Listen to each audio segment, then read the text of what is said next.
ভূতলক বিজ্ঞান কিংবা তরঙ্গের খুবই ইম্পর্ট্যান্ট একটা কনসেপ্ট, দশা পার্থক্য এবং পথ পার্থক্য। এই জায়গা থেকে কনফার্ম একটা এমসিকিউ আসবে। তো চলো খুব সহজে ট্রিক্স দিয়ে আমরা দশা পার্থক্য আর পথ পার্থক্য এই ব্যাপারটা ক্লিয়ার করে ফেলি। ধরো একটা তরঙ্গ আছে, সো এই তরঙ্গের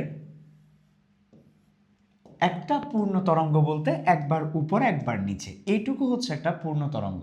সো এইটুকুকে আমরা বলছি একটি পূর্ণ তরঙ্গ। আর একটি পূর্ণ তরঙ্গ রৈখিকভাবে যেটুকু যায় সেটা হচ্ছে তরঙ্গ দৈর্ঘ্য ল্যামডা। আর একটি পূর্ণ তরঙ্গ কৌণিকভাবে যেটুকু যায় সেটা হচ্ছে 2π বা 360 ডিগ্রি। তার মানে রৈখিক ডিস্টেন্সটা কিংবা পথ হচ্ছে ল্যামডা, কৌণিক ডিস্টেন্স কিংবা দশা হচ্ছে 2π। একটু বলে রাখি, দশা বলতে কোণ বোঝায় আর পথ বলতে রৈখিক ডিস্টেন্সকে বোঝায়।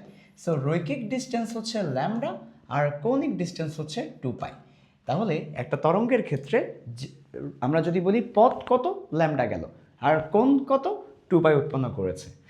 তো এখন আমাদের পরীক্ষায় প্রশ্ন কেমন হয়? প্রশ্ন হচ্ছে একটি তরঙ্গের দুটা বিন্দুর মধ্যবর্তী পথ পার্থক্য। তোমাকে হয় প্রশ্নে পথ পার্থক্য বলে দেওয়া থাকবে, তারপর জিজ্ঞেস করবে দশা পার্থক্য কত, অথবা তোমাকে দশা পার্থক্য বলে দেওয়া থাকবে, তারপর জিজ্ঞেস করবে পথ পার্থক্য কত। তো এটার ট্রিক্স হচ্ছে, তুমি যদি দেখতে পাও ল্যামডা আছে, তাহলে তুমি ল্যামডার জায়গায় 2π বসিয়ে দিবে, এটাই অ্যান্সার।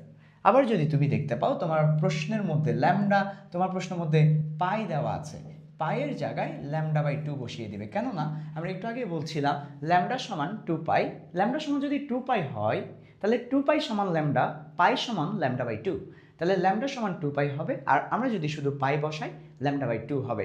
তাহলে আমরা আমাদের এই প্রশ্নে ল্যামডা দেওয়া আছে দেখতে পাচ্ছি, আমরা ল্যামডার জায়গায় 2π বসিয়ে দিব, ফলে 3λ/4 পরবর্তীতে কি হয়ে যাবে, তাহলে ল্যামডার জায়গায় যখন 2π বসাবো 6π/4 হয়ে যাবে। তাহলে 3/2π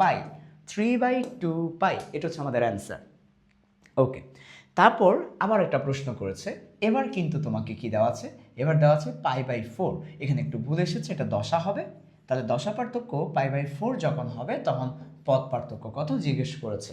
আচ্ছা, তোমার আসলে এত কিছু দেখার দরকার নেই, তুমি শুধু দেখবে পাই বা ল্যামডা আছে কিনা। পাই থাকলে পাইয়ের পরিবর্তে λ/2 বসাতে হয়। এখন আছে π/4, তাহলে λ/2 ডিভাইডেড বাই আবার 4, তাহলে 2 নিচে 4ও নিচে, ফলে 8 নিচে চলে যাবে। সো λ/8 হবে আমাদের অ্যান্সার। আমি আবার বলছি, পায়ের জায়গায় λ/2 বসিয়ে দাও, তারপর যেহেতু 2 নিচে 4ও নিচে, নিচে নিচে গুণ হয়ে যাবে, ফলে λ/8 হবে। সো দশা পার্থক্য পথ পার্থক্যের এই ট্রিক্সটা মনে রাখতে হবে। ট্রিক্সটা আমি আরেকবার স্মরণ করিয়ে দিচ্ছি। ল্যামডা থাকলে ল্যামডার জায়গায় 2π বসিয়ে দিতে হবে, পাই থাকলে পায়ের জায়গায় λ/2 বসিয়ে দিতে হবে। এবং এই পুরো কনসেপ্টটা এসেছে এই একটা সিম্পল চিত্র থেকে।